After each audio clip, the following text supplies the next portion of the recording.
নমস্কাৰ আটাইলৈকে সুপ্ৰভাত জনাই মই আজি ৰাতিপুৱাৰ ডিটক্স ড্ৰিংকটো সাজু কৰিবলৈ লৈছোহি। এয়া প্ৰথমতে মই আদা এটুকুৰ কাটি লৈছোঁ। আচলতে এই ডিটক্স ড্ৰিংকৰ বহুত বেছি উপকাৰিতা আছে।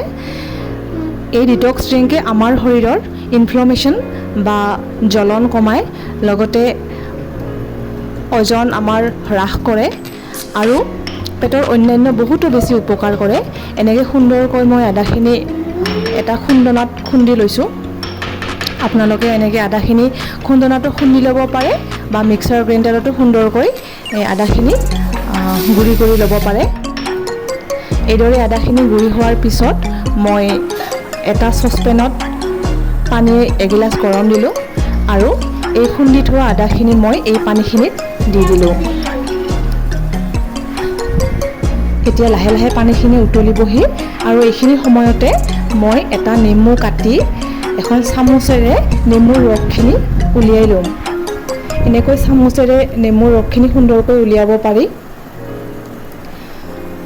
গোটেই নেমুৰ ৰসখিনি মই এটা গিলাচত উলিয়াই ল'ম।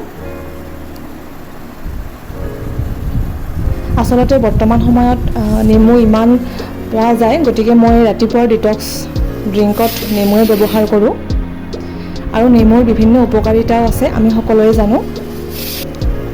এইদৰে নেমুখিনিৰ ৰসখিনি উলিয়াই লোৱাৰ পিছত মই উতলি থকা আদাযুক্ত এই পানীখিনি এখন চেকনিৰে সেই গ্লাছটোত চেকি ল'ম